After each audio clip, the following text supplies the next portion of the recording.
Entonces vamos a ver estos dos pasajes, y lo que quiero es que pongas atención al proceso de discernir antes de tomar una decisión. Trata de discernir, trata de ver allí en el texto las ideas y las características de una persona que sabiamente toma decisiones, pero al mismo tiempo podemos ver cómo las hace, cómo toma esas decisiones, cómo hace discernimiento espiritual. Entonces vamos a empezar con Romanos 1, versículos 8 al 13. Voy a leer versión Reina Valera. Y dice así: Pablo a los Romanos, versículo 8. Primeramente doy gracias a mi Dios mediante Jesucristo con respecto a todos ustedes, que su fe se divulga por todo el mundo, porque testigo me es Dios, a quien sirvo en mi espíritu en el evangelio de su Hijo, de que sin cesar hago mención de ustedes siempre en mis oraciones, rogando que de alguna manera tenga al fin, por voluntad de Dios, un próspero viaje para ir a visitarles, porque deseo verles para comunicarles algún don espiritual, a fin de que sean confirmados, esto es, para que sean mutuamente confortados por la fe que nos es común a ustedes y a mí. Pero no quiero, hermanos, que ignoréis que muchas veces me he propuesto ir donde ustedes, pero hasta ahora he sido estorbado, para tener también entre ustedes algún fruto, como entre los demás gentiles. Vean el 14, dice: a griegos y a no griegos, a sabios y a no sabios, soy deudor. Así que en cuanto a mí, pronto estoy a anunciaros el evangelio también a ustedes que están en Roma. Muy bien. Voy a por favor pedirles que nos vayamos al 15, capítulo 15. Vamos a leerlos todos de una vez. Capítulo 15. Este es casi el cierre de la carta. Y en el capítulo 15 de Romanos vamos a leer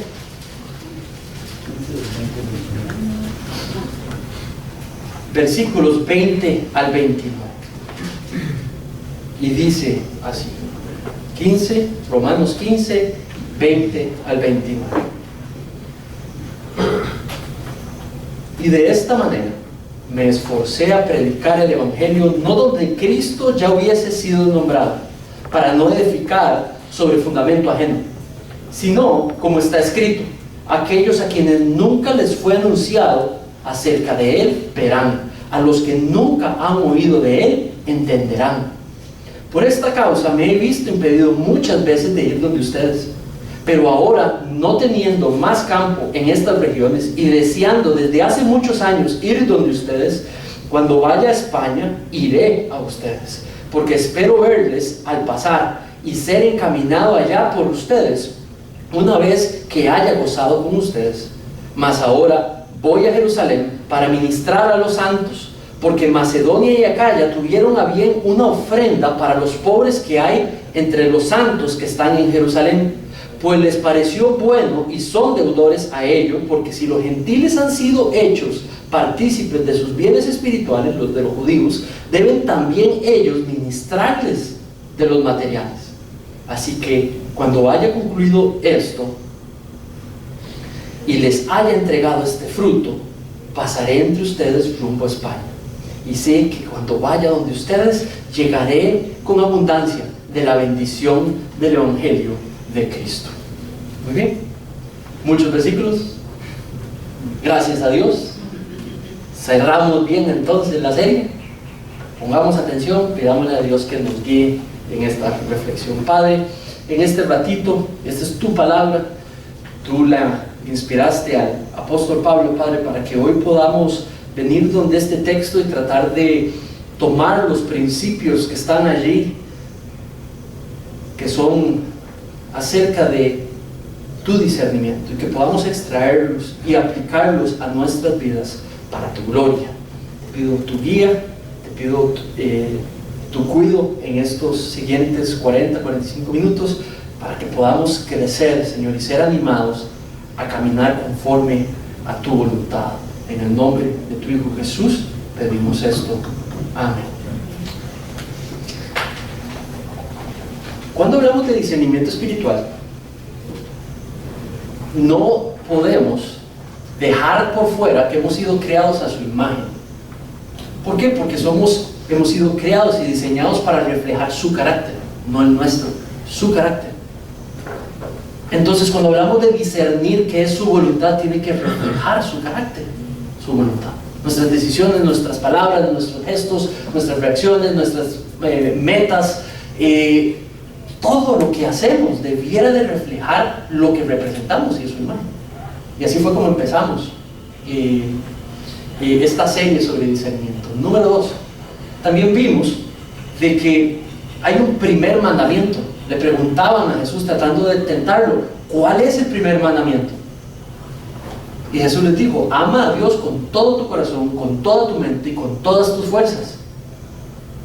Pero también ama a tu prójimo como a ti mismo. Entonces, discernimiento tiene que ir de la mano de esos dos. Tiene que proyectar un gran amor a Dios, no a mí mismo, y un gran amor a los demás. Discernimiento no debiera de proyectar lo contrario. Discernimiento espiritual es una reflexión, una demostración de cómo he sido forjado yo, a quién reflejo yo, y al mismo tiempo un amor a Él primero y un amor a los demás. Tercero, y lo vimos en el estudio ayer, y lo voy a ver en el estudio el martes, posiblemente, vamos un poco atrasaditos en el de los martes, pero también lo vamos a estudiar. Y hemos visto de que hay dos situaciones que podemos tener en la palabra de Dios completa, todo el canon completo, revelan tres tipos de voluntades que hay.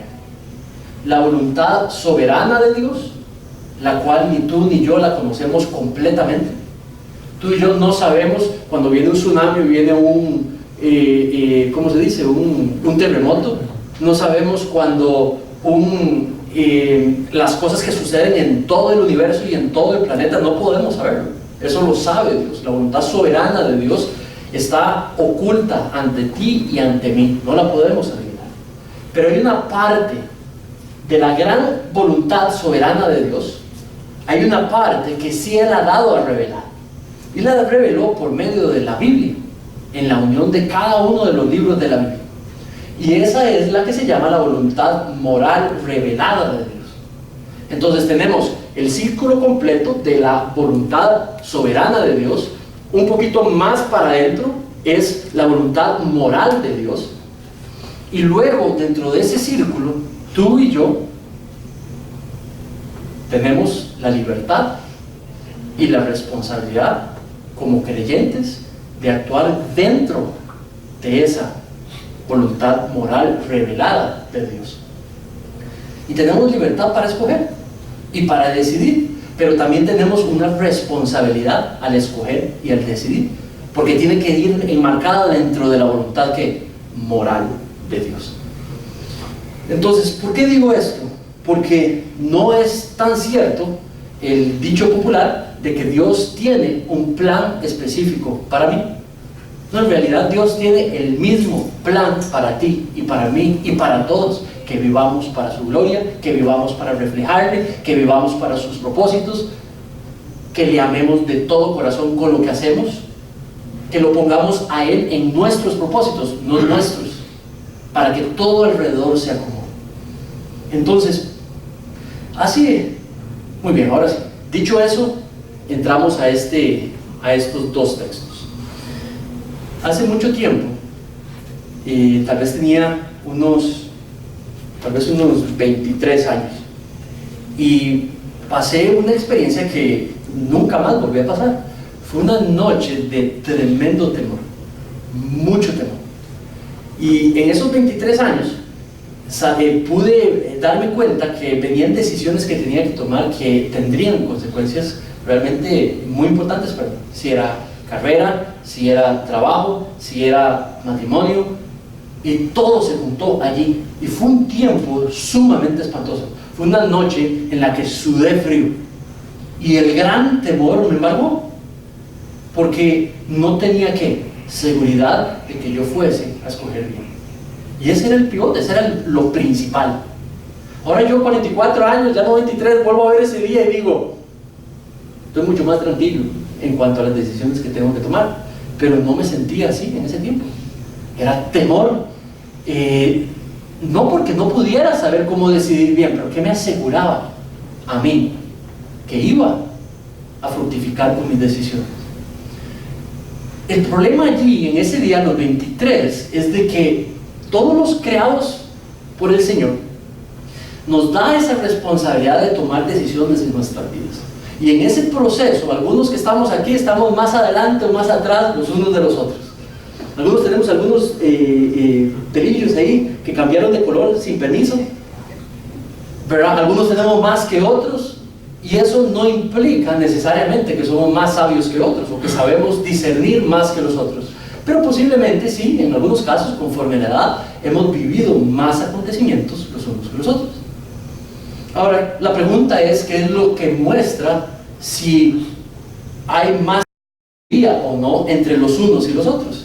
Y eso tiene que ver con las elecciones, con las decisiones y la administración de las consecuencias o de los resultados de dichas de dichas decisiones. ¿Tiene sentido?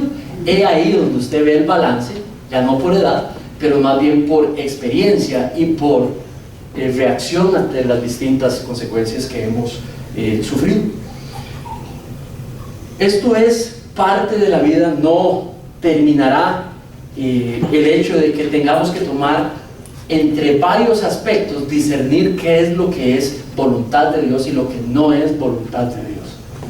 Lo tiene que hacer Gabriel, lo tiene que hacer Pau, lo tiene que hacer Don Víctor, lo tiene que hacer Joel, lo tengo que hacer yo. Seguimos y seguiremos hasta el día que el Señor nos llame a casa, teniendo la responsabilidad que decidir entre varias situaciones.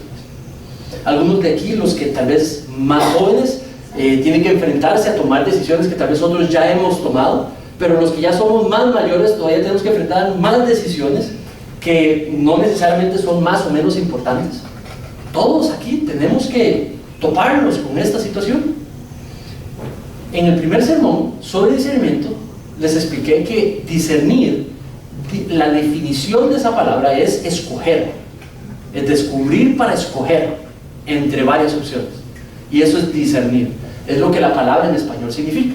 Ahora, la palabra en griego que se utiliza allí también tiene que ver con escoger, con tomar, con guardar, y para ello hay un proceso. Entonces, cuando pienso en este ejemplo, en este caso específico, en las distintas situaciones que tengo que decidir, pienso en Pablo en la manera en la que él tomó decisiones. La Biblia nos ha dado también ejemplos de personajes bíblicos para poder observar cómo fue que tomó decisiones. Entonces, allí es donde me quiero centrar los próximos minutos. Lo que ven allí es prácticamente el último plan que él hizo. Hizo prácticamente, vamos a ver, 4 o 5 planes. 4 que se ejecutaron y eran viajes misioneros. Entonces usted lo podía ver a él planificando lo que va a hacer específicamente. El último es muy interesante y es el que quiero correlacionar aquí. Y se ve en ese mapita. Ahí lo que ves en el mapita son 3 lugares. En realidad, vamos a ver, 1, 2, 3, 4 lugares. El primero es donde él está en esos momentos cuando estaba escribiendo la carta, posiblemente Corintios, y él está allí en Corinto, y está escribiéndoles a los romanos. Y lo que podemos ver en esos 2 textos que vimos es que tiene un plan para irse de Corinto a Jerusalén, de Jerusalén a Roma y de Roma a España. Porfa, sigan ese mapita en la mente. Está en Corinto y él ha planificado irse para Jerusalén, de Jerusalén irse para Roma, pero en realidad va para España, pero se desvía a Roma para hacer lo que quiere hacer en Roma, pero su ruta es Su rumbo final es España, y lo vimos en el segundo texto específicamente. Entonces vean, por ejemplo, versículo 13. En el versículo 13 me llama la atención el primer punto, la primera idea. En el versículo 13 me llama la atención lo siguiente. Dice: pero no quiero, hermanos, que ignoren que muchas veces me he propuesto ir donde ustedes, pero hasta ahora me he sido estorbado, para también tener entre ustedes algún fruto, como también lo he tenido entre los gentiles. Discernimiento es planificar. Planificar es discernir espiritualmente. Pareciera que Pablo no son decisiones espontáneas, no son reacciones, no toma decisiones basado en una reacción, sino ahí específicamente está diciendo que es algo que él se ha propuesto hacer, ¿verdad? Creo que lo puedes ver ahí en el versículo. Al decir proponerse, mira los versículos que acabamos de leer completos. Hay toda una planificación de lo que él piensa hacer, y lo que quiero es que juntos saquemos por qué planifica de la manera en que lo está planificando. Les está diciendo a ellos en los primeros 8 al 13 versículos, les está diciendo: me muero por estar con ustedes, quiero estar con ustedes, voy a estar con ustedes si Dios lo permite. Y está muy claro, y es eso lo que hace. Vean la ruta, no va donde ellos. Es más, en la lista, ¿en qué lugar están? Están de cuarto lugar.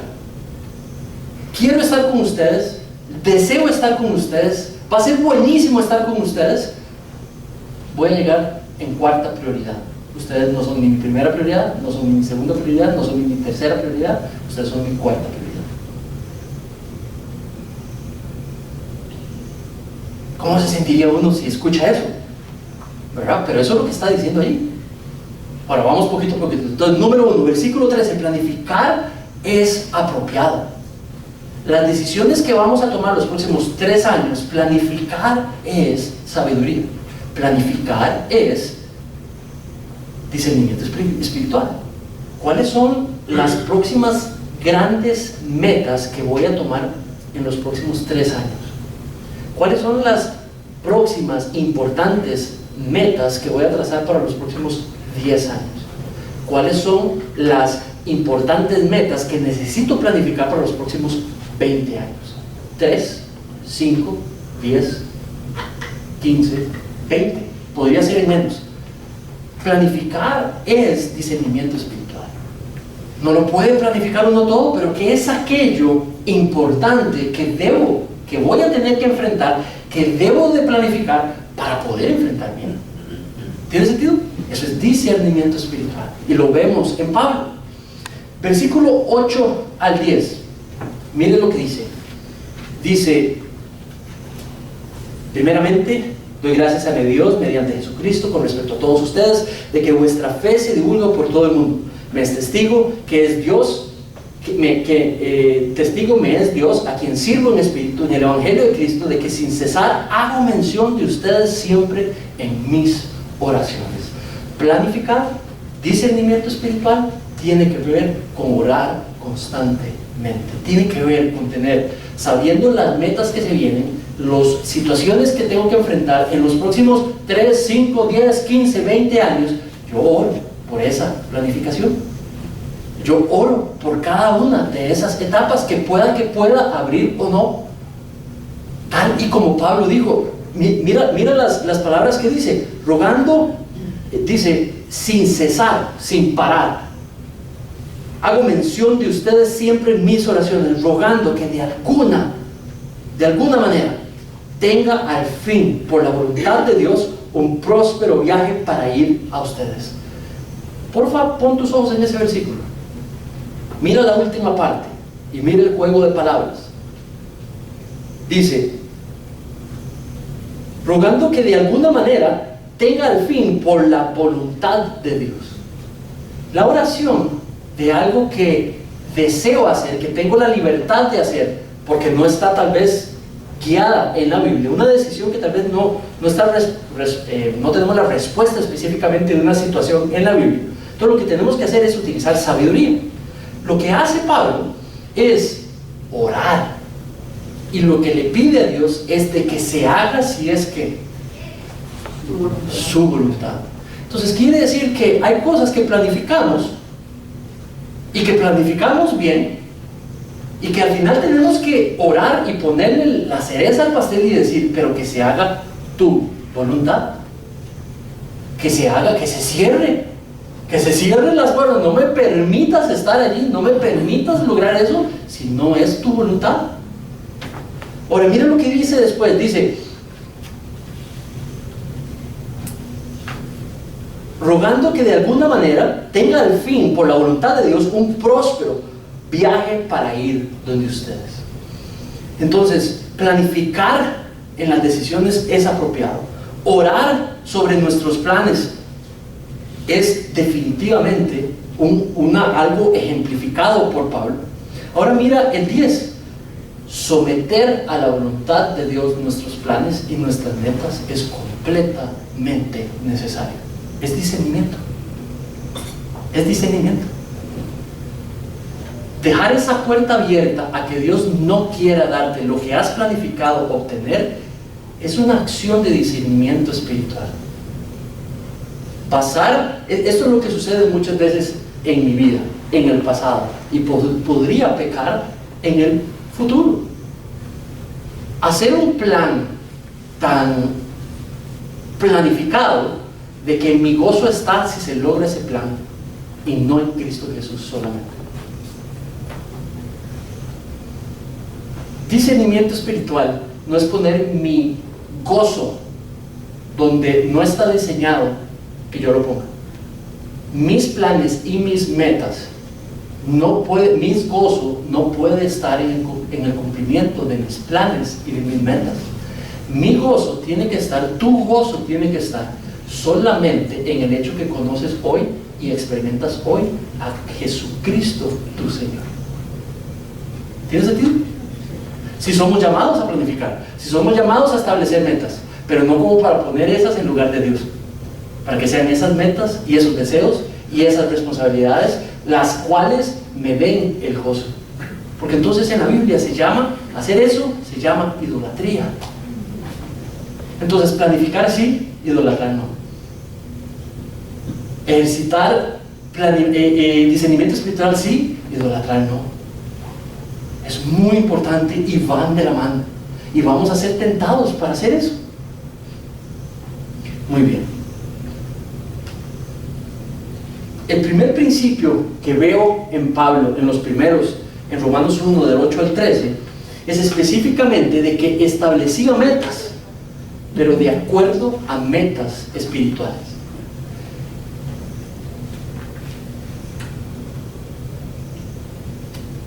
Voy a decir algo que lo creo de todo corazón y lo he aprendido en la Biblia.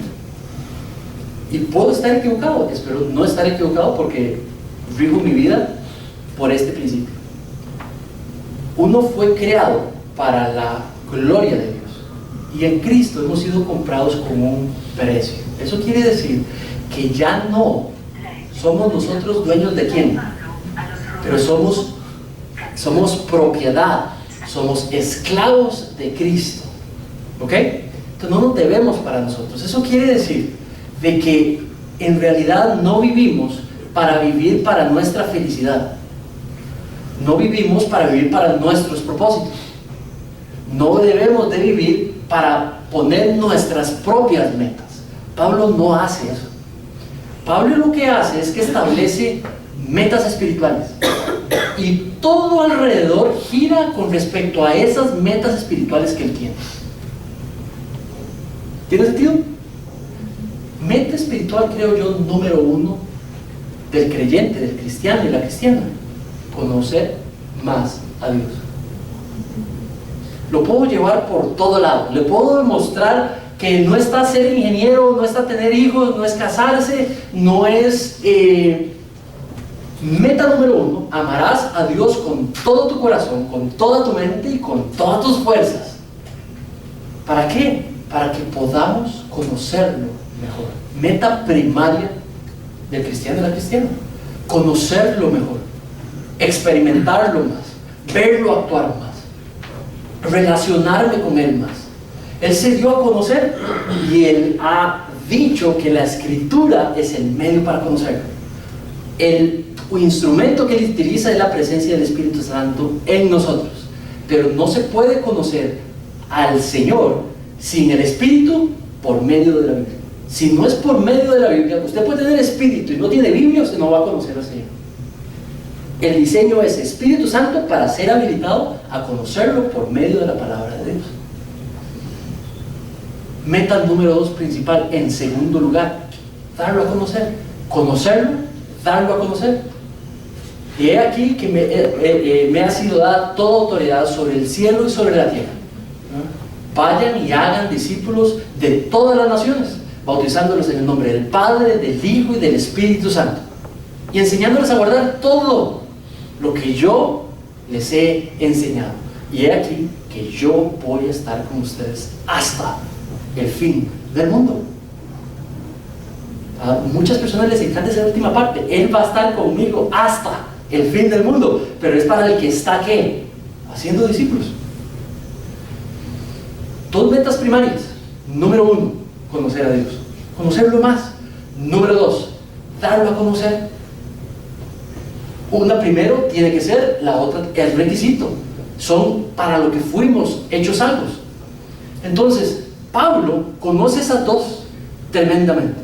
Es un gran ejemplo de disciplinas espirituales para poder conocer a Dios, experimentar a Dios, y en el marco de esa relación poder darlo a conocer.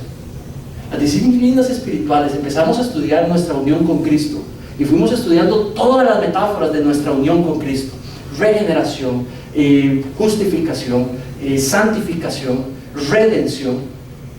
Y producto de eso deseamos, queremos tener disciplinas espirituales y las hemos estudiado. Ahora, ¿qué sigue? Darlo a conocer. Entonces Pablo lo que hace es que sabe esas dos responsabilidades: conocerlo y darlo a conocer.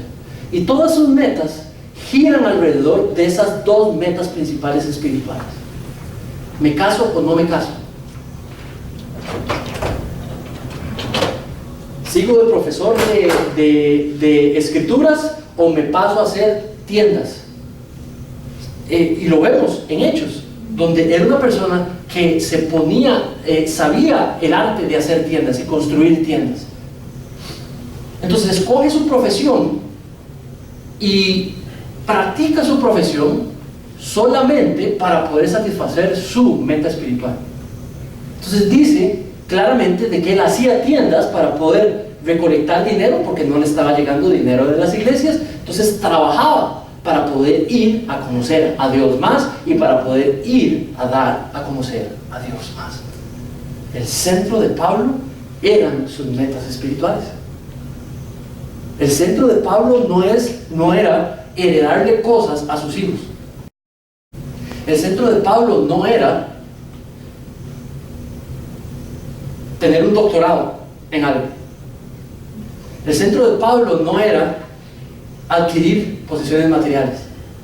El centro de Pablo era dos metas espirituales específicas, y todas las decisiones alrededor giraban alrededor de estas dos metas espirituales específicas. ¿Tiene sentido? Muy bien. Ahora, lo siguiente que puedo observar es que, como decía, sus planes se basan en metas espirituales. Mira el versículo 11. Versículo 11 dice: porque deseo verles para comunicarles algún don espiritual. Pablo quiere ir y poder dar a conocer al Dios que él ha conocido, y lo quiere dar específicamente para que puedan desarrollar dones espirituales que van a hacer crecer la iglesia, enseñarles lo que él conoce, lo que él ha experimentado de la palabra de Dios, y poder darles ese don con un principio, con un propósito, dice en el 11, a fin de que sean confirmados, esto es, para ser mutuamente confortados por la fe. Cuando vemos a Pablo por qué no se casó, dice claramente, porque entonces tengo más tiempo para servirle al Señor. Y hemos hablado que completamente, hemos estudiado en el primer sermón, de que la soltería es algo de ser aprovechada y disfrutada, y no es algo que debiéramos de tratar de deshacernos. Nos dedicamos a conocer a Dios más y a darlo a conocer más, y disfrutamos ese tiempo de estado que es privilegiado. Y si el Padre quiere quitarnos ese estado y pasarnos a otro precioso que es del matrimonio, que lo haga, pero que lo haga porque Él lo trae, no porque nosotros lo inventamos, pero porque Él lo trae. Y nos caminamos en paz y en gozo hasta que, si el Padre quiere cambiar esa situación, que la cambie para su gloria. Pero entonces, si trae matrimonio, es para cumplir ¿qué? Las metas espirituales. Conocerlo más y darlo a conocer. No puedes conocerlo como Él quiere que lo conozcas si escoges una persona que no le interesa conocerlo. No puedes darlo a conocer como Dios quiere que lo dieras a conocer si escoges, si te empiezas a relacionar con personas que no les interesa tanto las metas espirituales. Entonces, a los solteros, mi recomendación es conocerlo más y darlo a conocer. Y si abrimos una puerta de relaciones, debe de ser alguien, un él, que promueva estas dos. Porque así era Pablo.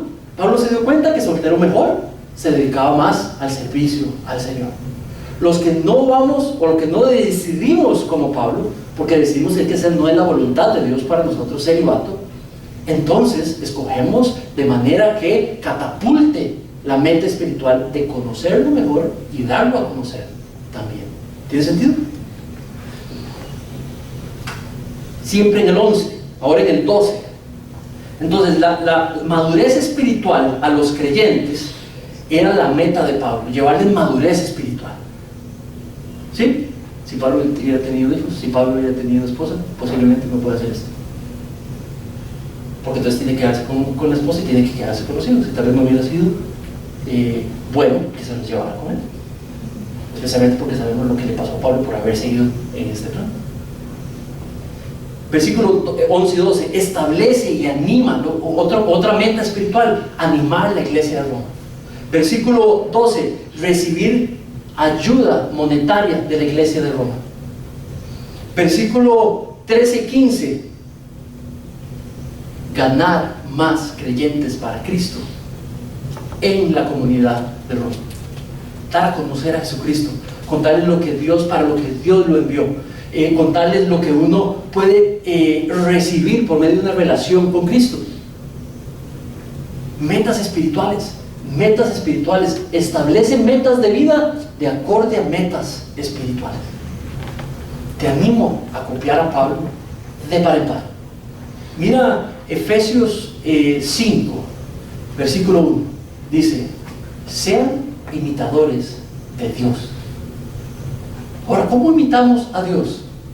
Podemos imitar a Dios porque tenemos una relación, pero también podemos imitar a Dios imitando a los que imitan a Dios. ¿Sí o no? Si yo tengo a alguien cuya cabeza es Cristo y está siguiendo a Cristo y quiere imitar a Dios, también puedo aprender de él y copiarlo. Pablo es digno de ser, en varios versículos pone: hagan como yo hago, sigan lo que yo les digo.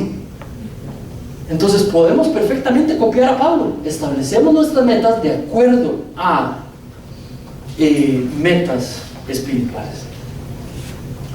La segunda parte, ahora sí, vámonos a capítulo 15. En capítulo 15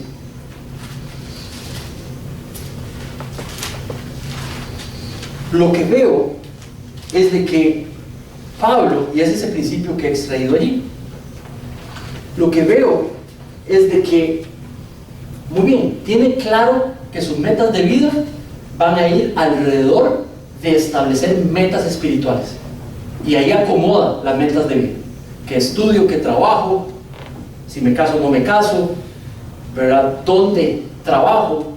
¿Qué tanto trabajo? ¿Qué tipo de trabajo adquiero? Y en esto quiero ser muy sincero con ustedes. Hay algunos trabajos que no permiten. Hay algunas profesiones que uno puede ver, no permiten. Hay unos horarios que no permiten vivir para prioridades espirituales. No es posible. Nada más vea cuando hablamos de alguien que sobretrabaja, no tiene tiempo para las dos propósitos principales para los cuales fueron creados. El trabajo es un simple medio de provisión para lo suficiente para que yo pueda llevar a cabo las dos primeras metas espirituales. No son para poder heredar un montón, no lo diseñó Dios. No hay nada de malo con heredar, no hay nada de malo con tener seguridad. Pero ¿qué va de primero? ¿Dónde está tu seguridad? ¿Qué va primero? Es una pregunta que les hago. ¿Qué va primero? ¿La seguridad espiritual o la seguridad material? Porque hay la espiritual, porque hay ciertos horarios, hay ciertos trabajos, hay ciertas maneras de trabajar que no permiten priorizar sobre las dos primeras. O que lo que van a hacer es que van a minimizar lograr conocerlo más o lograr darlo a conocer mejor. Ahora, veamos este principio. Ordenaba sus metas de acuerdo a prioridades. Entonces él establecía sus metas, pero como están en conexión con necesidades espirituales, entonces él ahora las va a priorizar. Y lo que vemos allí es una priorización. Vean, por ejemplo, leamos el versículo 20. Dice: y de esta manera me esforcé para predicar el evangelio, no donde Cristo ya hubiese sido nombrado, para no edificar sobre fundamento ajeno. ¿Cómo es el principio? Para Pablo, él prefiere no ir donde ya alguien predicó a Cristo. Él quiere ir donde alguien no ha predicado a Cristo. Es un principio de él. No es mandatorio, porque no lo está volviendo mandato. Está diciendo el discernimiento que él ha recibido. Yo prefiero ir donde, ¿qué? Donde nadie ha predicado. Entonces, vean nuestro mapita.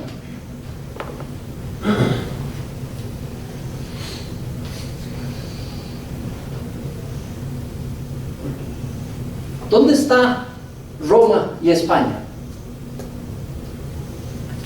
Vean la relación. En Roma ya se predicó. En España no se ha predicado. ¿Tiene sentido? Entonces les está diciendo: mis hermanos, los amo, mis hermanos, quiero estar con ustedes. Es más, he recibido cartas de ustedes donde me piden que vaya. Yo quiero ir, le he estado pidiendo al Padre, he estado planificando al Padre, quiero ir, pero España está de primero.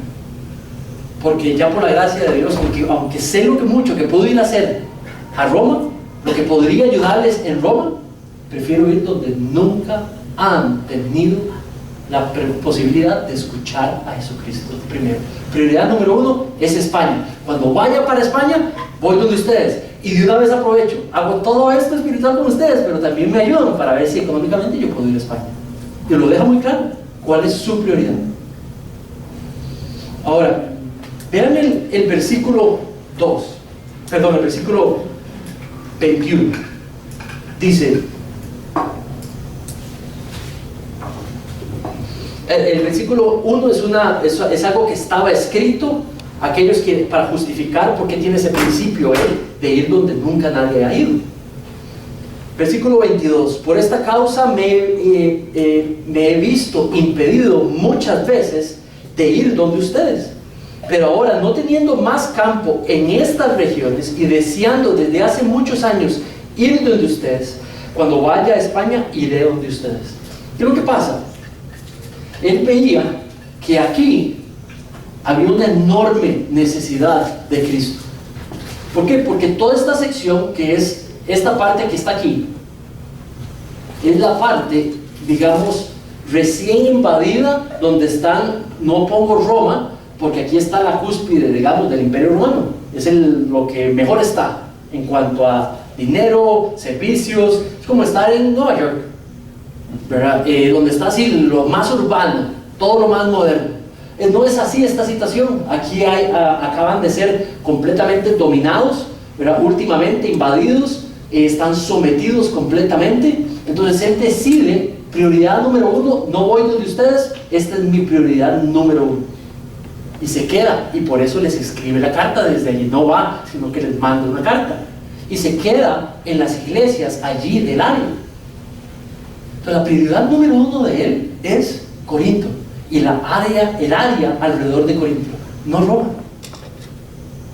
Entonces él tiene prioridades, él tiene metas espirituales, las tiene en Corinto y las tiene en Roma, pero ve la de Corinto primero que la de Roma, y es transparente y lo comunica así, y actúa conforme a las prioridades que él ha establecido, las defiende.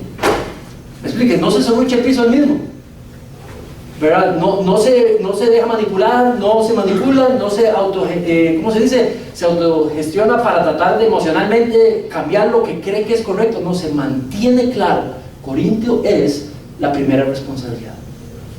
Ahora, eso es posiblemente lo que lo ha detenido, la prioridad de quedarse en Corinto, y por ende les escribe una carta. Vean el versículo 24.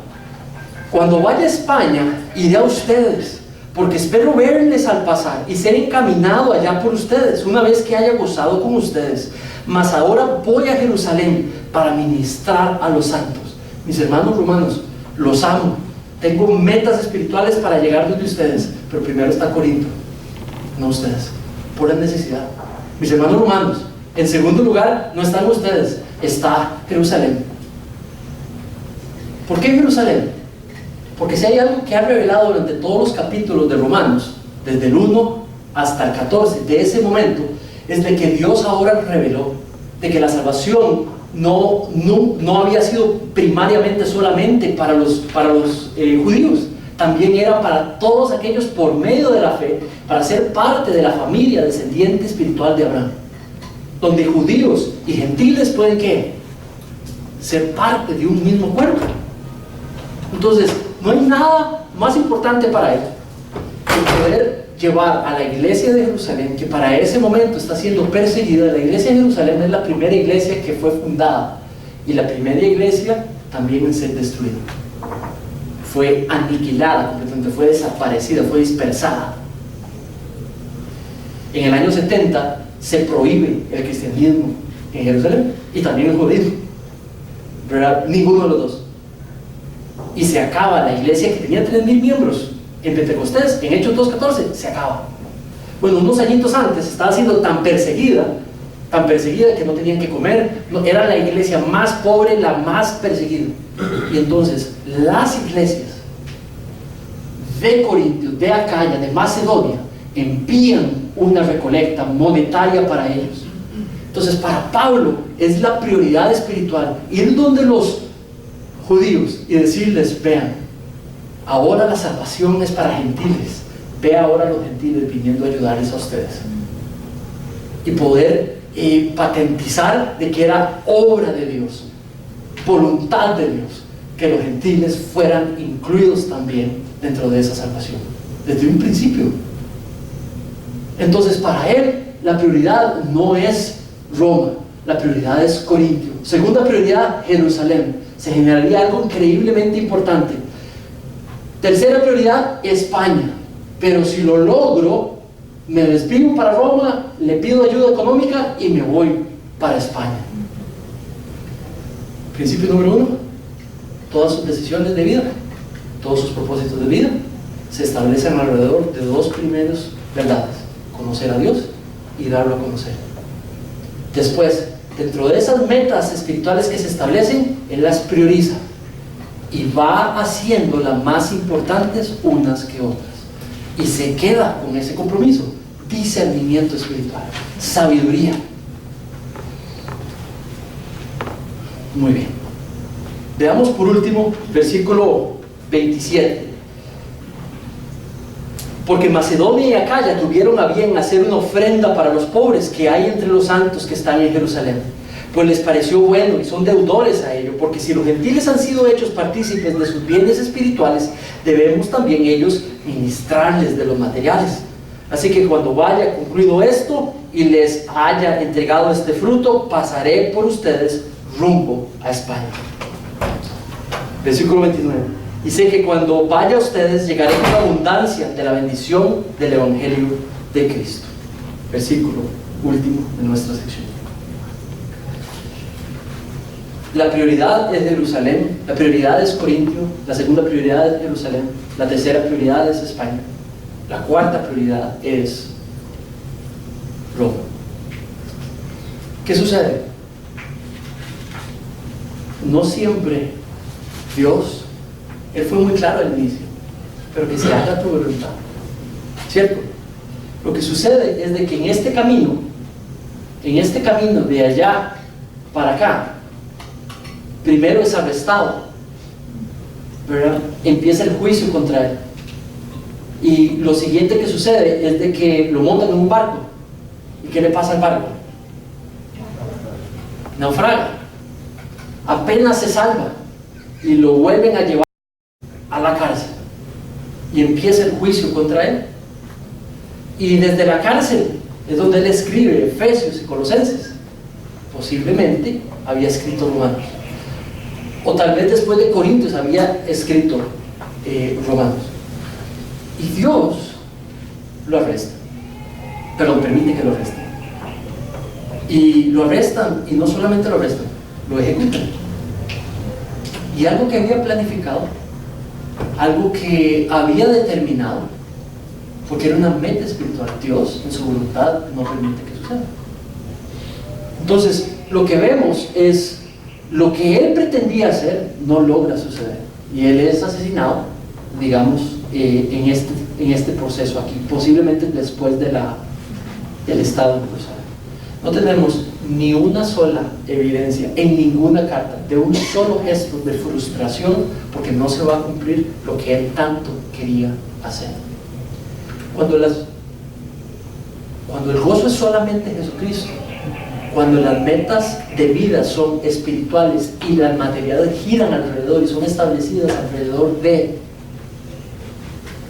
las espirituales, cuando algunas de esas metas no se cumplen, Pablo nos da el mejor testimonio de vivir en contentamiento, aunque no se den, sin frustración, sin desarmarse, porque todo gira para las metas espirituales. ¿Y quién es el principal beneficiado de las metas espirituales? Dios. Y si no se dan las metas que trazamos y decisiones que tratamos en pos de esas metas espirituales, ¿cuál es el problema? Si es Dios el que lo decidió. Normalmente en mi vida, la frustración, el estrés, el enojo, cuando algo no se da, es porque mis prioridades están al revés. Cuando mis prioridades están al revés. Era primero yo, y aquí al mismo nivel, las necesidades de Dios, los propósitos de Dios. Pero, sí, Señor, yo voy a servirte. ¿Pero quién es esposa?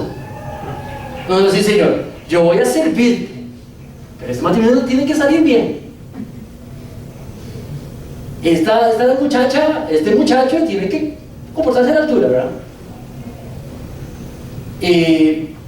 Yo quiero este tipo de trabajo con este salario.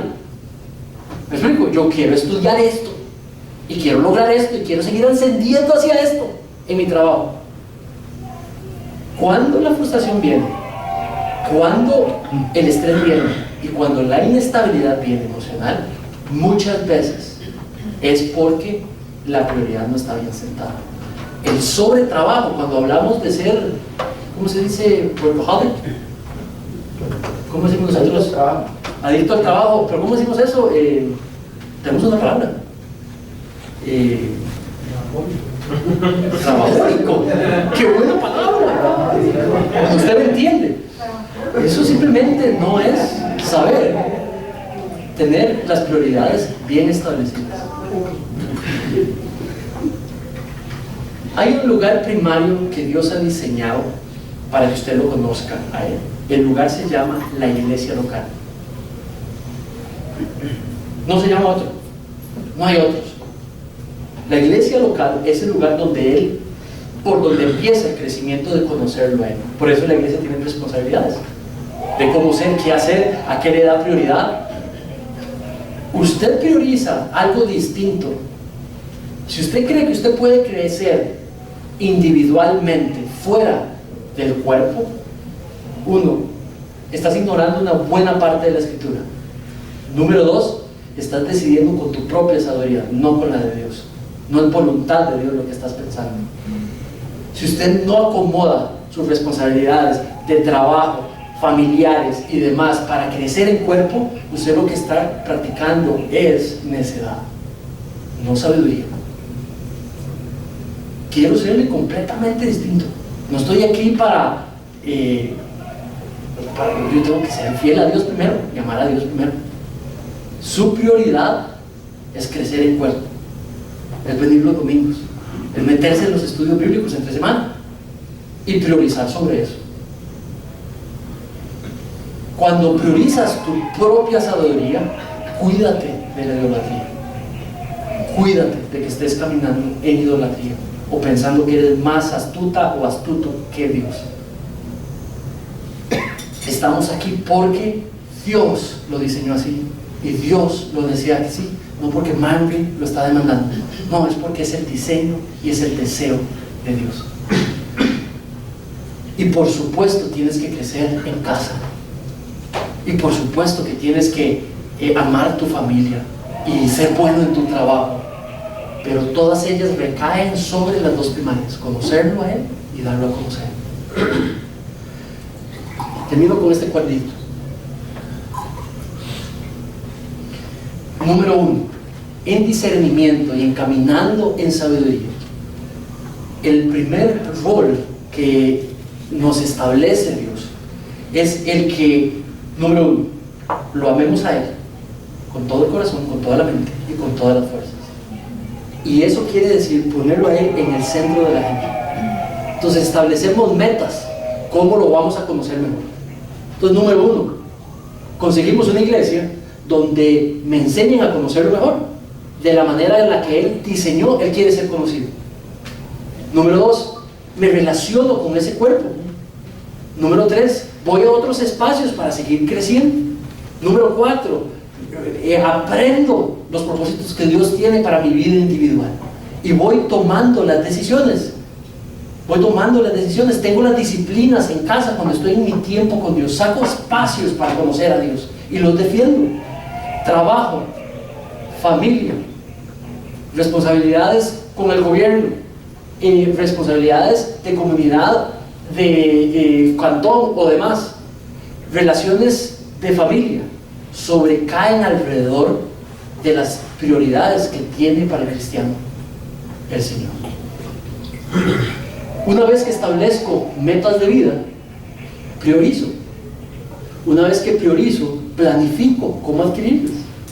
Una vez que planifico, persevero sobre ellas, pero dejo la puerta abierta.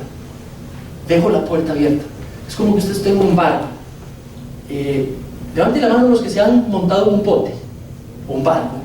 Ok, que un montón. No, todo el mundo. Marítimo, esta iglesia. ¿Saben? Mi pastor una vez, mi primer pastor y uno de mis principales mentores, siempre me dijo: con tu vida es como un barco, tomando el timón. Tómalo fuerte, pero no demasiado fuerte. Deja las manos abiertas. Si ese circulito que es el timón, tienes que poner para que el timón no se vaya para ningún lugar donde usted no quiere. Pero si usted lo sujeta demasiado fuerte, lo que va a suceder es que usted no va a escuchar la voz de Dios. Entonces abra las manitas para que él se maneje en ciertos límites el timón, ¿verdad? Tiene los piquitos, ¿se acuerdan de los barcos? Entonces, si él se mueve, usted lo va a sentir y usted lo lleva, no, para aquí no, y lo vuelca. Pero no así, de manera que si Dios está moviendo esa vela y está llevando para otro lugar donde usted no está apuntando, usted sienta que es Dios el que lo está redireccionando y llevando para otro lugar. Nunca se me va a olvidar esa. Entonces tomamos el control de nuestras vidas, establecemos metas de vida, es discernimiento, las priorizamos, es discernimiento, planificamos en pos de ellas, es discernimiento, perseveramos en pos de ellas, pero luego se las presentamos al Señor para que Él haga con ellas lo que decida sea su voluntad. ¿Tiene sentido?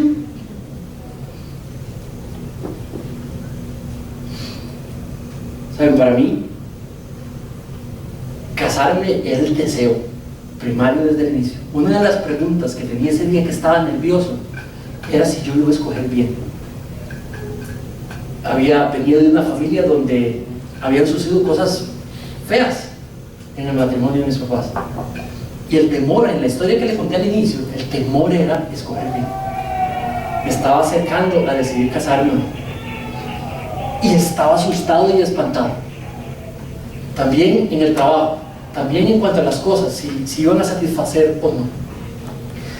Y quiero cerrarte con esta idea. Una vez de que Cristo viene a ser el centro de la vida de uno y empieza uno a priorizar en pos de mi relación con Él y mi responsabilidad de darlo a conocer, por medio de la instrucción bíblica, Dios lo empieza a acomodar a uno y todas las cosas se empiezan a acomodar. ¿Saben?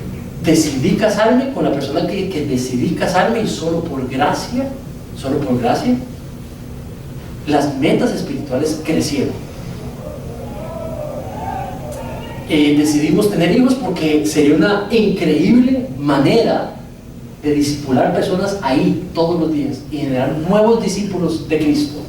Experimentar lo que es ser mamá, lo que es ser papá, por supuesto. Experimentar lo que es ser esposo, ser esposa, buenísimo. Pero esa no era la prioridad. La prioridad era que yo no quiero servir solo y sé que voy a poder servir mejor si tengo una compañía que sea una ayuda idónea para lo que voy a servir al Señor. Al mismo tiempo, es difícil discipular personas que no nos conocemos, evangelizar personas que no somos tan conocidos los unos de los otros. Es un poco más fácil evangelizar y discipular a personas que están ahí con uno, donde uno tiene más tiempo, más dedicación, especialmente si los prioriza. Poder hacer discípulos de Cristo. Y siendo esas dos posibilidades, lo demás se acomodó. Puedo experimentar lo que es genuinamente ser esposo, lo que es ser esposa Rebeca, lo que es ser papá, lo que es ser discipulador y todos los grandes beneficios que vienen de eso. Pero lo que puedo ver es que por gracia, si la prioridad es Dios, lo demás se acomoda y viene a su momento y a su debida manera. Muy bien, vamos a orar.